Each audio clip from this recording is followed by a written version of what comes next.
And we are live. Welcome to the NBA Strategy Show special no camera edition. Because at this moment, I can't figure out how to make my camera work. I did everything in my power to make my camera show up on this screen, and I can't do it. I absolutely cannot figure it out. So it's audio only for today. Nobody wants to see my face either way. I could probably hook up my phone if I needed to. That's just not going to be what we're doing today. It's the morning. Y'all don't need my face. No one wants my face, if we're being really honest here. But that's where we're at for right now. I am going to break this one down old school, no camera style. I'm even trying to find... Oh, wow, that is a real... Look at how old that overlay is. I'm just looking for an old overlay to put on here. I can't even find that. Do I have a fun overlay? I really don't. That might be it. Nope, that ain't it either. I need one without an ad. Nope, that ain't it. Oh, this is so annoying. Welcome to the show, Monday, January 5th. I am Josh Engleman, and I am here to break it all down. All right, that one's going to be close enough. We'll take that one right there. Perfect. Perfect. That's our gimmick for today. I guess we're going to have to keep it like that. I can zoom in a little bit. There we go. We're back, folks. We're back. Brand new, made up overlay. I actually like this one quite a bit. Hold on. I don't understand here. What am I missing? Steven says, we know what you look like, a happy version of Tyler Loop. Jose Morales making the same joke. I don't get it. What am I missing? I really, really don't understand what you mean. Is this... Yeah, I have no idea. I think I could actually make it use my phone, so maybe I'll say hi. No. Oh, I gotta turn it around? What's up, y'all? Hold on. Give me 1 sec, just to say hi.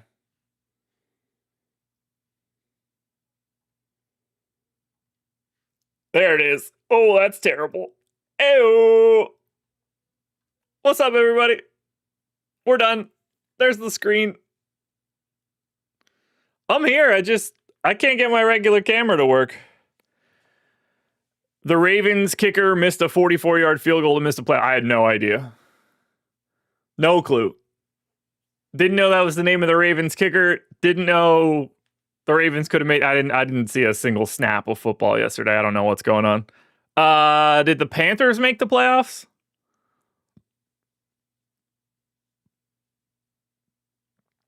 That's the only... I guess I could look that up myself, too. Okay, Panthers made the playoffs? Okay. The only thing that I knew about the NFL was I saw most of the Panthers game Saturday. We had people in town, they wanted to see it. So I saw the end of that game in a sports bar. I guess I could just do this and figure it out myself.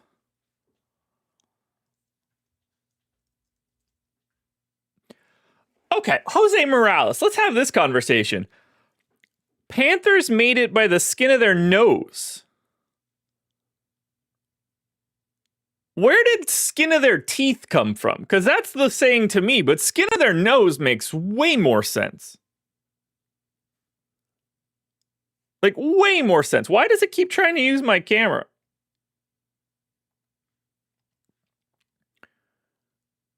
Huh. All right, so here's what we got in front of us. Let me try to figure this out here. Skinnier nose makes way more sense. I like that. The Broncos are the 1 seed? Did I Google this right? Dude, I don't know anything that's going on in the NFL right now. Holy hell. Broncos, who are the quarterbacks? John Elway and Dave Craig? Broncos, Pats, Steelers, Texans, Jags, Bills. Okay.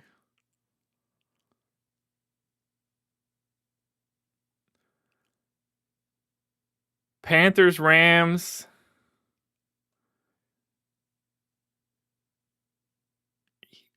Eagles, Niners is fun, like optically. Bears, Packers, playoff game's fun. Okay. I had no idea. No clue whatsoever. This man playing Techmo Bowl QBs. Yeah, I mean, I'm excited for that matchup of the 49ers against QB Eagles.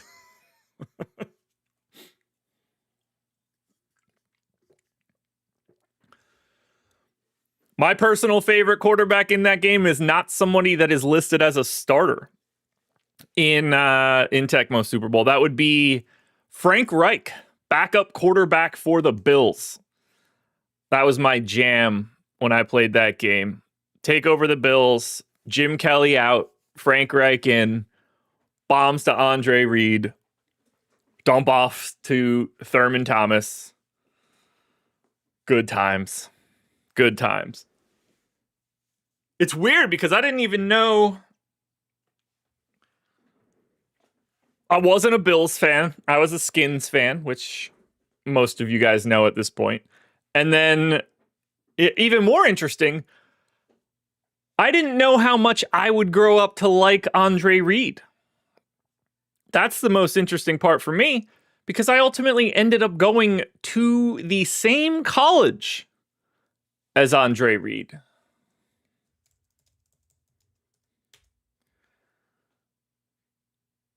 So shout out to Kutztown University.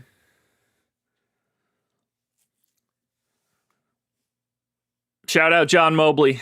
Shout out Andre Reed. Who knew while I was throwing all those bombs to a guy I would share the same alma mater? Never knew. Never knew. The Frank Reich comeback was the greatest game I've ever watched in my life. So I was 6 or 7 when that happened. Something like that. Was that 91? 92? One of those years. From that moment forward, Frank Reich was my guy in Techmo Super Bowl. Had to. Yeah, Ken, don't ask me, man. They didn't to me. They will forever and always be the Washington Redskins for me. I picked that team when I was 6 years old. I'm grandfathered in.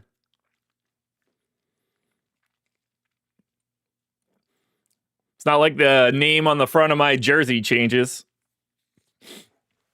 All right, let's talk about some basketball, shall we? Lots going on. Jeff Hostetler's winning another one. Coming in for good old Phil Simms. Yeah, I mean, at that time, I was all things NFL. As a 10-year-old Houston Oilers fan, that day was horrible. Shout out Warren Moon. It's best I can do.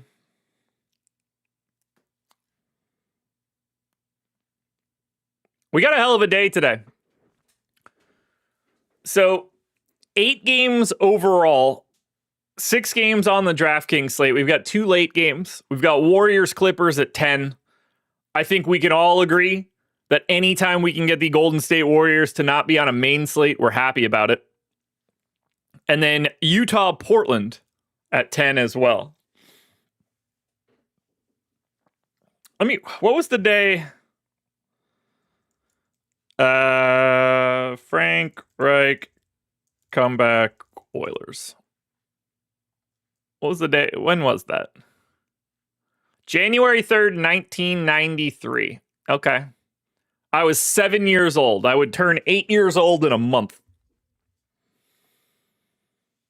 And from that moment forward, I could not stop using the Buffalo Bills in video games. So that's what? That's the first Cowboys Super Bowl?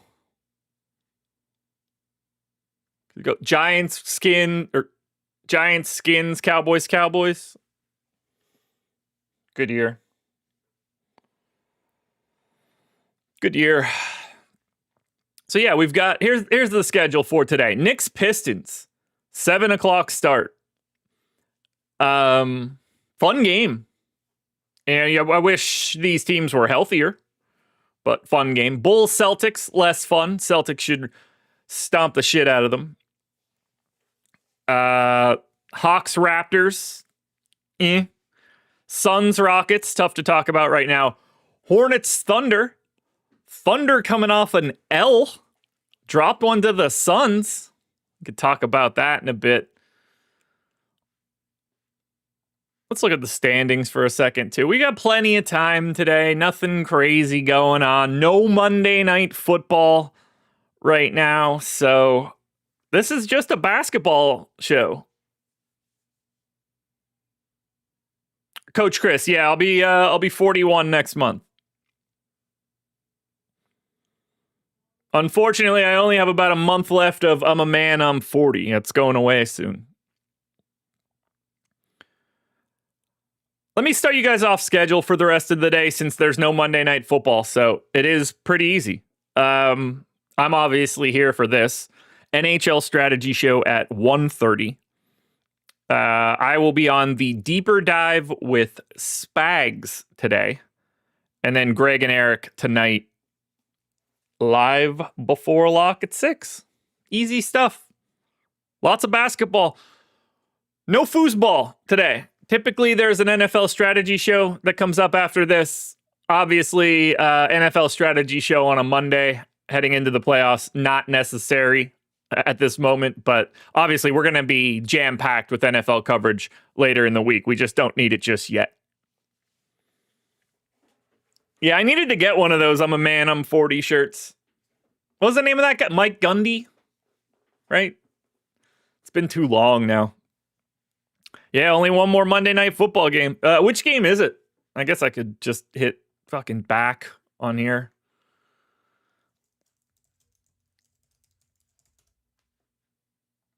I'll figure it out before chat gets to it. Oh, Texans Steelers. Cool. No one will give a fuck about that. All right, so we've got Rams, Panthers, and Packers, Bears on Saturday. Fun. 3 game set on Sunday. Cool. Gonna be a big sports weekend for me. You guys are gonna get a healthy dose of Josh from middle of the weekend till the end of next week. Wife heading out of town, heading to San Francisco for a conference for the better part of a week. So when she's gone, I just do nonstop sitting at my desk. So we'll have some fun over that next week. I'm raring to go. I can't explain to you guys how much energy I have to like deep dive the NBA for the next couple months. Football's finally tapering off. We got through this Christmas, New Year's holiday, which was legitimately slowing me down mentally. Such a weird time for it. When it's on the weekend, it's not bad, but that like Wednesday to Thursday, back-to-back weeks, I had no rhythm by the end of last week, and now I'm fully recharged and ready to talk basketball. I switched my whole thing over to like night mode so it looks better. I'm in, guys. We're going to be deep in the NBA streets moving forward. Adios football. You know what we're going to start doing? We're going to start getting some guest appearances from Laffy this morning. I'm going to make him come on here like once a week to shoot the shit. Whatever day we have I'm going to force him to do this. Whatever days during the week we have like minimal games. So either like Tuesdays or Thursdays. I won't be able to get him this week. But like once the NFL tapers off and we have one of these, this 4-game Thursday slate, I'm gonna be like, yo, you're coming on and we're just gonna talk stupid for a half hour and then break down the slate. We gotta bring back the old school. We really do. I'm gonna force him today. He's not gonna have a choice. I could drag him in here every once in a while. Might have to move the show to 10 at some point, but let's talk about the slate. You guys can see the games on the screen. 6 gamers on DraftKings. We'll take a lap through the injury report first, because there's a couple things we can't do. First game is Knicks Pistons. We don't have an injury report on the Pistons as of yet. No Josh Hart, no Landry Shamet on the Knicks side, but no injury report for Detroit, and that's going to be pretty relevant because they got some bodies out. Bulls Celtics. Actually, I'm not going to be able to do that in time. Bulls Celtics. Kobe White, questionable. He's been missing for a bit. Celtics are 11.5-point favorites here. Everybody's available for the Celtics. I got to turn this thing. This thing keeps trying to grab my cell phone camera. I got to turn that bad boy off. Good. Still no Zach Collins. Still no Josh Giddey. One really big piece here, Jalen Smith concussion. So now the backup center and the backup center are both out for the Bulls. Now they'll be able to go small with Buzelis or Patrick Williams or Lachlan Olbrich. Wow, I pulled that off the top of my head. It's not even in front of my face. Not bad, Josh, for not knowing that guy at all. But yeah, we got to wait on Kobe White, which will matter. Kobe White does like to shoot the ball when Josh Giddey's not around.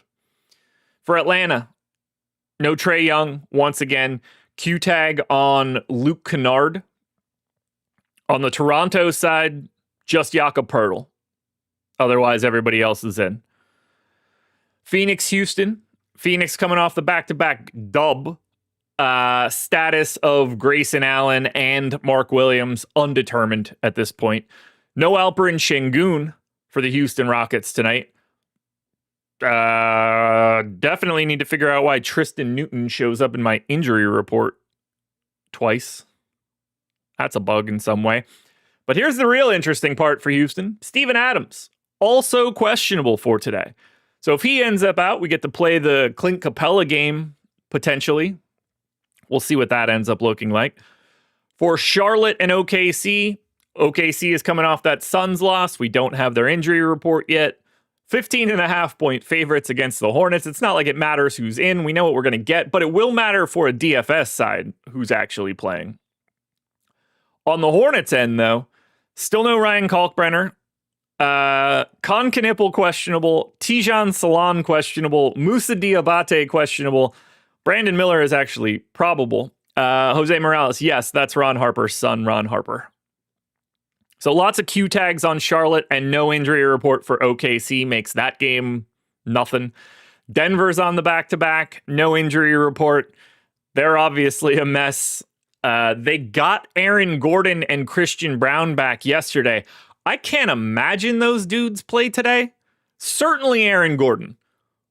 No doubt, there's to me a 0% chance Aaron Gordon plays today. Realistically, I guess Christian Brown can. I doubt it, though. For the Sixers, same as it's been. Embiid's probable. Otherwise, we're good. And then we get to the 10 o'clock games, which I am not going to be breaking down right now. But Ace Bailey, Yusuf Nurkic, both questionable. So is Time Lord. Derek Jones Jr. for the Clippers now out once again for a month.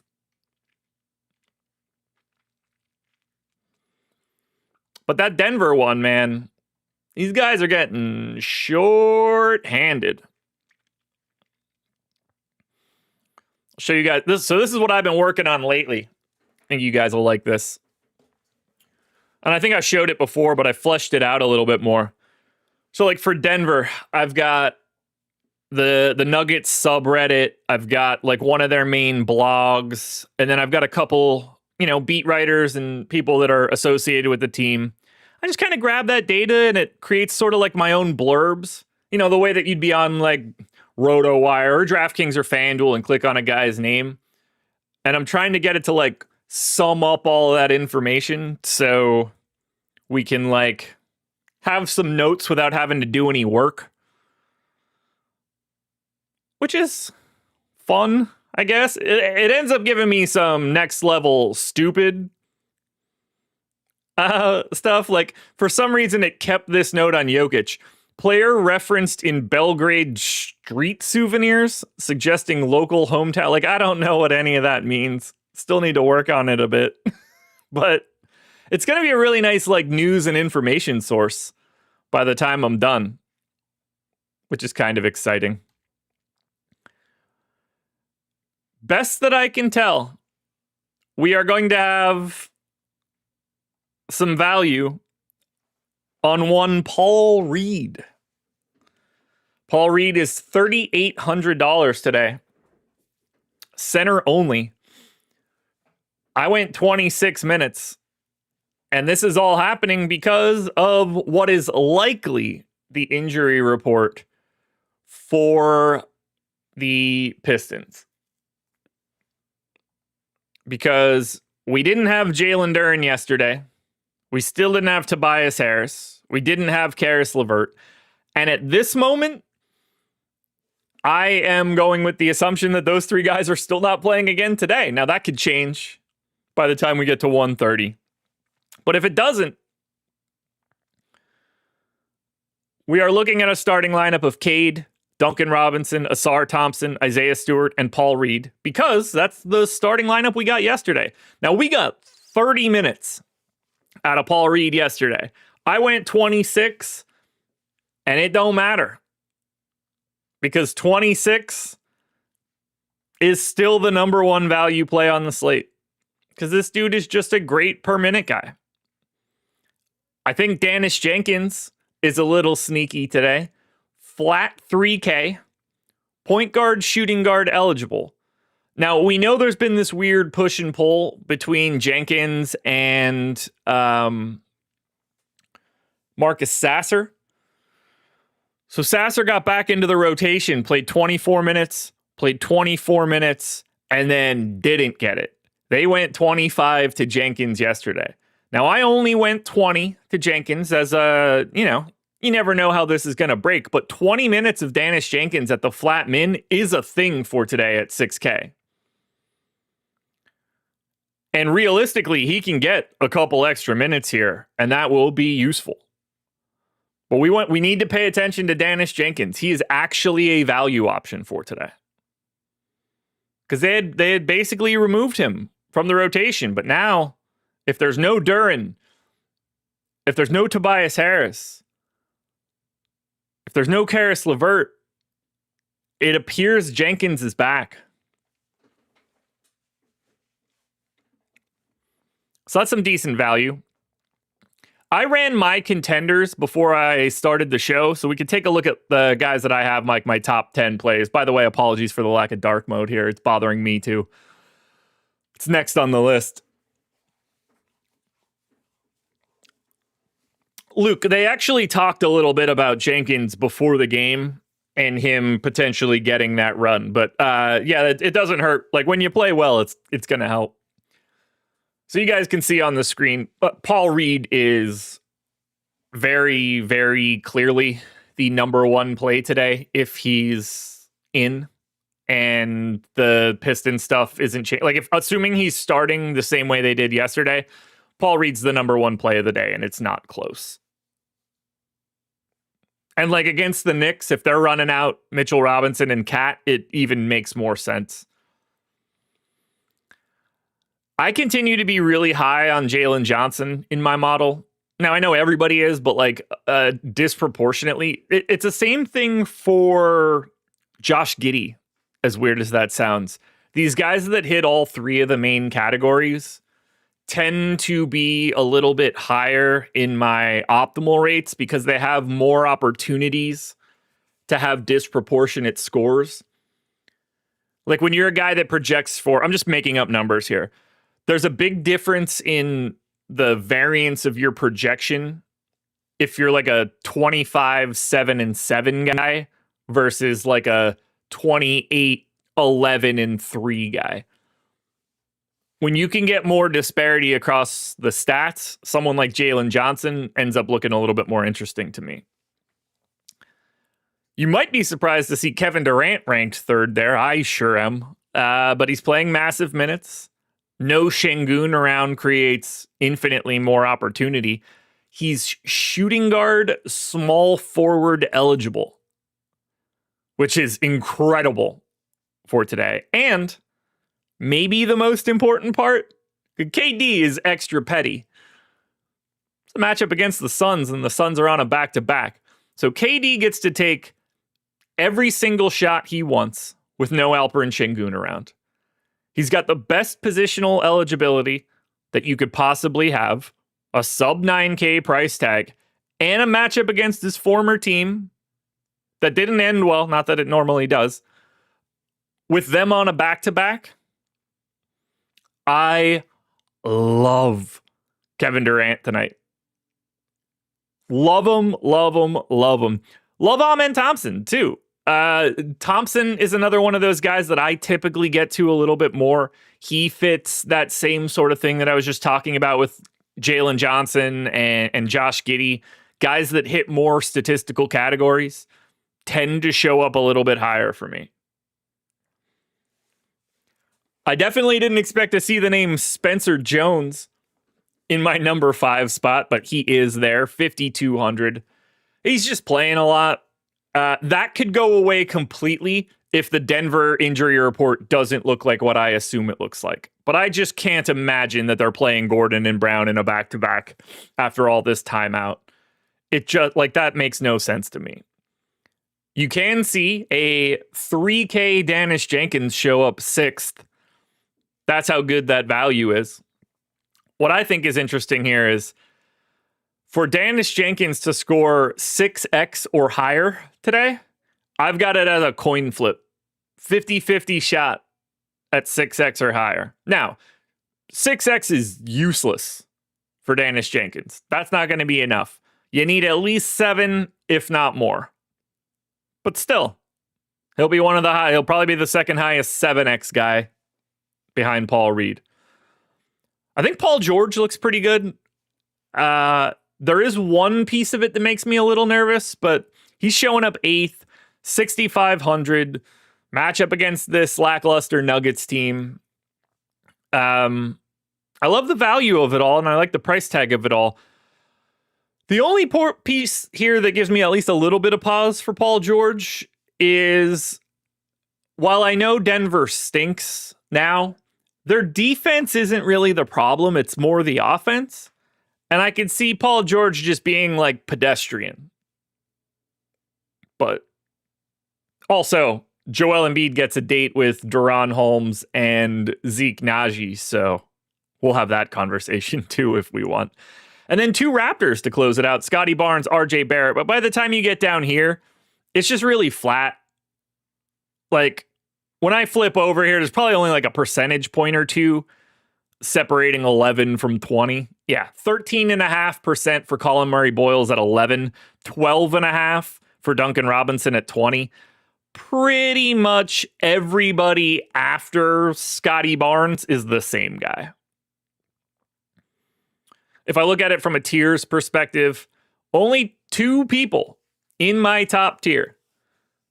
Jalen Johnson at 10K, Paul Reed at 3,800. And then a very, very busy A tier with, 21 guys? 3, 6, 9, 12, 15, 8, yeah. 21 options in my A tier. SGA, Jaylen Brown, Brunson, Durant, Embiid, Towns, Barnes. I mean, it's loaded across the top. Some of the value options: Danish Jenkins, Zeke Naji, Luke Kennard, Duncan Robinson, Colin Murray-Boyles, who's likely starting for the Raptors again today. and then it starts to taper off a little bit stronger.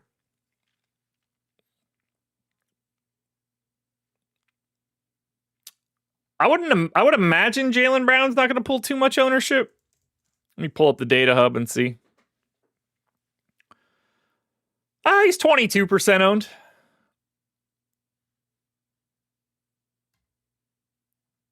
Let me filter out some of this stuff. Okay. Yeah, so right now we're showing 17% ownership to Cade, like 5 to SGA, close to 40 on Jalen Johnson, and then about 20 to Jaylen Brown, 10 for Maxey, 15 for Jamal Murray.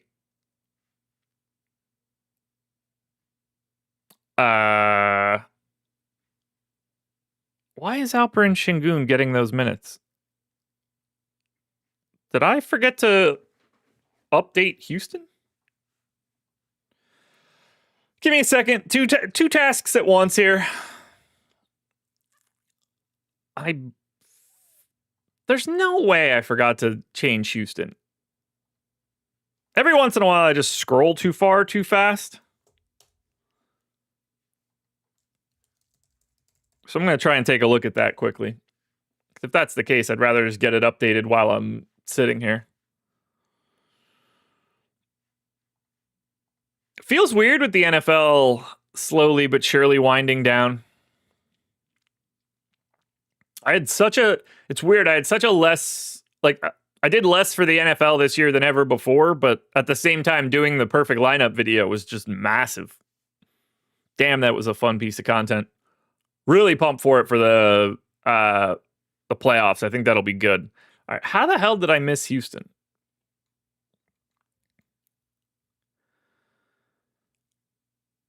I didn't miss Houston. Oh, I did miss Houston.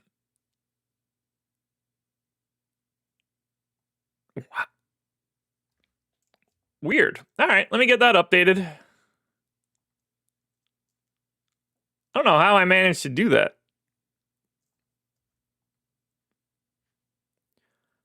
Okay. Figured it out.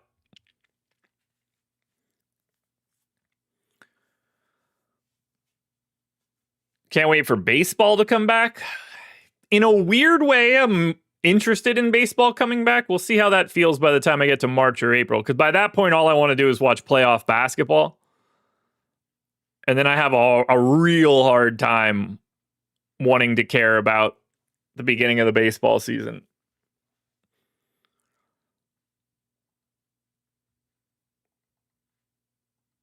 But we'll see what that looks like for this year. All right, I'm updating projections right now. And then I'll push ownership again. I don't know how I missed Houston there. But yeah, obviously, we should not be giving anything to old Alpy. Not necessary.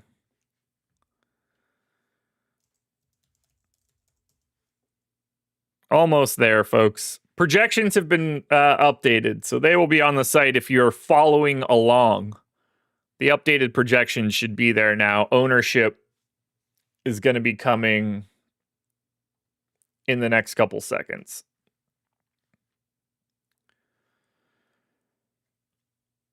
Luke, Capella's not going to show up anyway, but that's besides the point.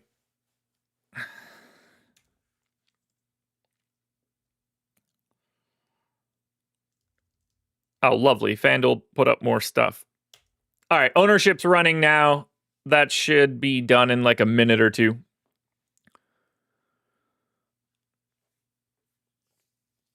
It's a fun slate. Everything locked by 8:30, which helps. Only one 7 o'clock, so double swaps at 7:30, double swaps at 8. One final savior swap between for Denver and Philly. But like, it's hard not to prefer Jalen Johnson at the top. I will say this, though. Assuming the ownership does, in fact, look like it did before, I definitely prefer SGA to Cade, just given what I'm expecting the ownership to look like. And then, I think there's a case to be made that Maxey is probably going to be under-owned in comparison to someone like Jaylen Brown. I mean, it's just really busy here. Like, how do you start separating Jaylen Brown, Maxey, Murray, Brunson, KD? I mean, Embiid obviously looks exceptional today. Like, Denver doesn't have a prayer. Even against this, like, knockoff, like, Timu version of Joel Embiid, it's still Deron Holmes on the opposite side and Zeke Naji. Towns, no Duran on the opposite side, just Reed and Beef Stew is appealing to me. $8,300 Scotty Barnes doing his best, like, poor man's Jalen Johnson impression is kind of fun to think about. Can't do LaMelo.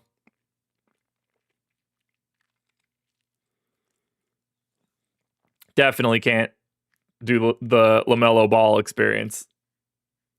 That's probably a little bit rich for my blood. All right, is that ownership done? Just about. Just about. Thoughts on Shaden? Not on the slate. Shaden Sharp is not on this slate. Come on, ownership. Almost done. But, I mean, no thoughts on Shaden Sharp one way or the other. He's properly priced and does the same thing every day, and nothing's changed for Portland.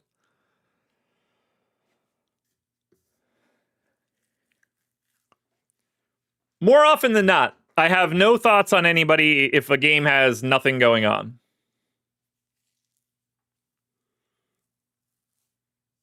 All right, it's just finishing up ownership right now. Slide that window to the right so I could stop looking. Like, the top of point guard is loaded. SGA, Cade, Maxey, Murray, Brunson, which is just sort of like a name we'll never talk about. I think Booker's probably at least a little interesting. The mid-tier of point guard starts to look fascinating. I mean, guys like Dennis Jenkins obviously carrying a lot of weight now. Potentially. All right, ownership should be updated. So let's refresh that. Not that the numbers are going to change all that much, but it should hash us out a little bit better there. Yeah, there we go. About 15% ownership to Cade, about 4 to SGA. Greatly prefer SGA in that scenario, heading up against the Hornets. Jalen Johnson, pretty clearly the breakaway guy there. I do think Tyrese Maxey is like a hair under-owned. But it's just tough at the top, man.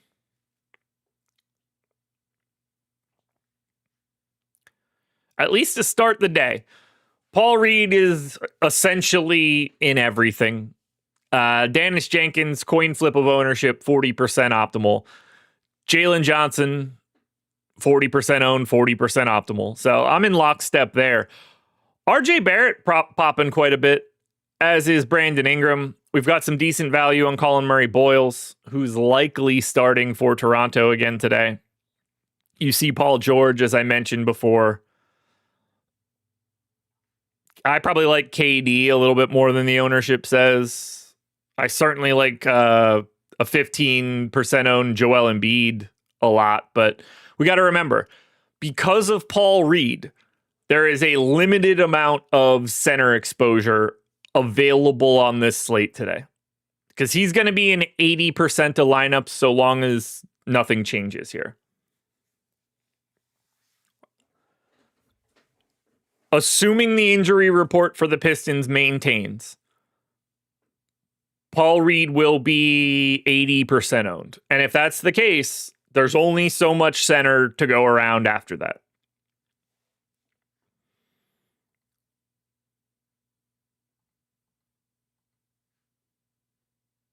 Why is that not refreshing?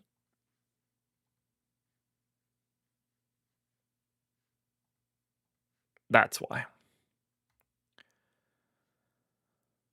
Muhammad says, I like Duncan Robinson. He is 6% owned.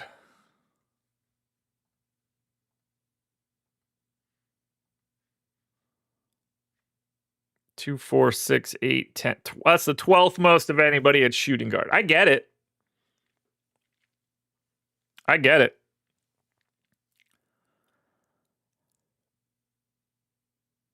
If I'm looking at shooting guard after Danish Jenkins, I'm certainly looking at Kobe White if he plays, but he's questionable.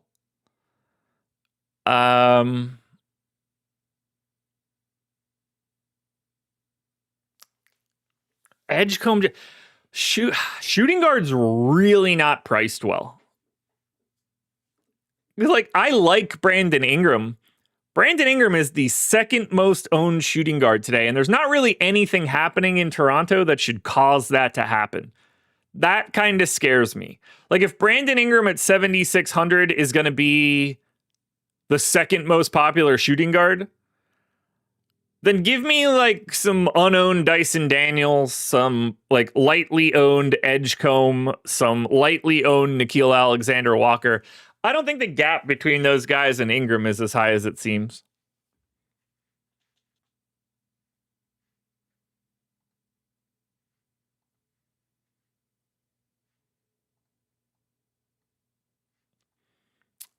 Cat is a center. Yes, Cat is a center. 10% owned right now. Sixth most of anybody. Just behind Vooch, Embiid, Beef Stew, Colin Murray-Boyles, and Reed.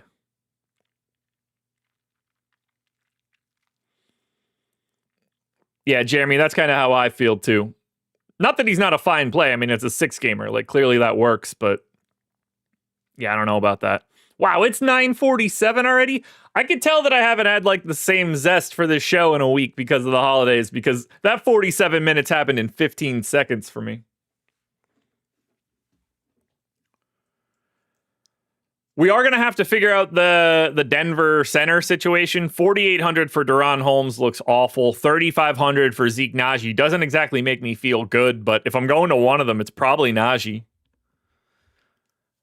I don't think my boy Deron Holmes is going to be getting a giant chunk of minutes anytime soon, but you never know.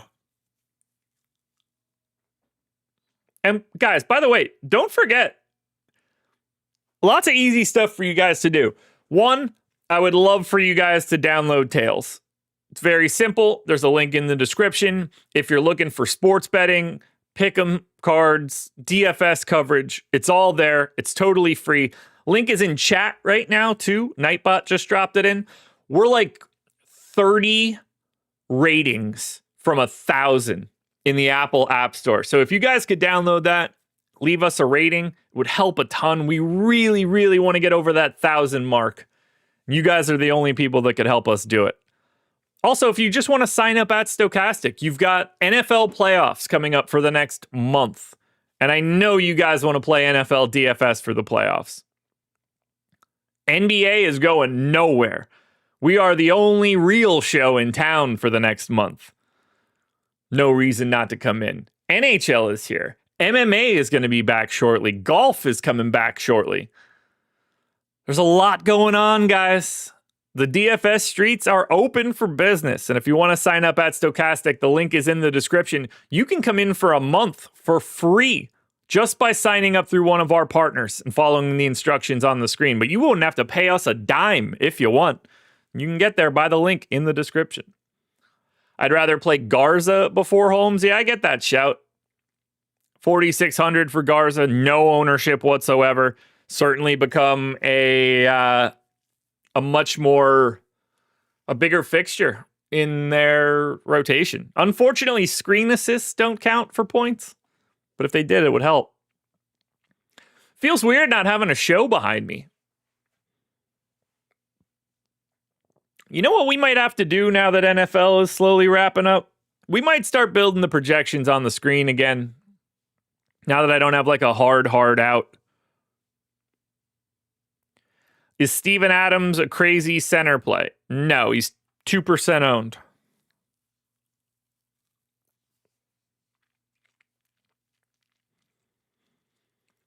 There is one and only one crazy center play, and that's Paul Reed. Paul Reed is $900 cheaper than Steven Adams and in theory projected for slightly more and is a infinitely better per minute guy.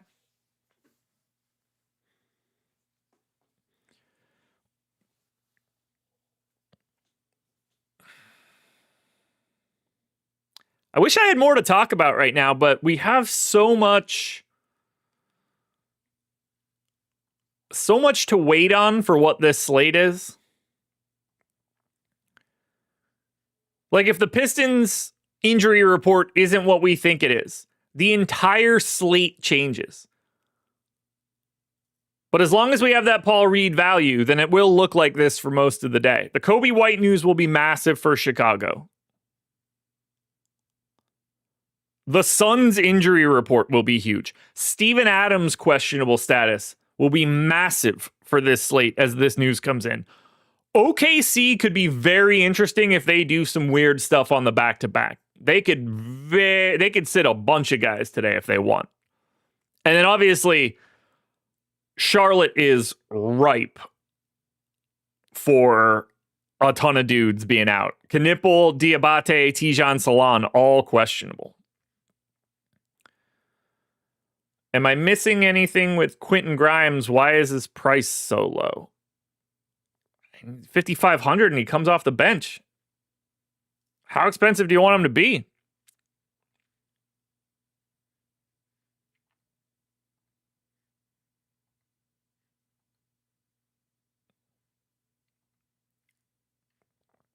I mean, if the question's why is his price so low, the next question should be why is no one playing him? Because he's 7% owned today at 5,500.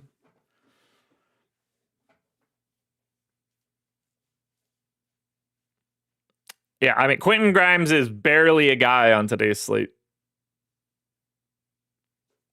Maxi's in, Embiid's in, Paul George is in. VJ Edgecombe plays 36 minutes a night. It's not a lot out there for Quentin Grimes. Not that great of a per minute dude.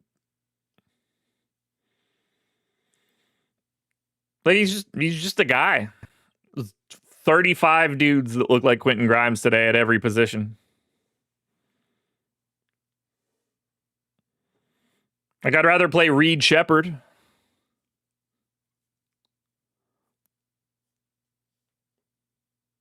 I'd rather play Kobe White.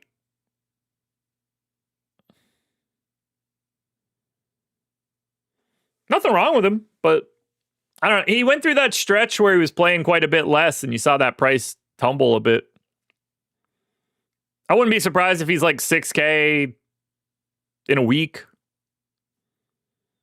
But like, 20% chance to boom at 5,500. That's 40, 50 dudes on a slate every slate.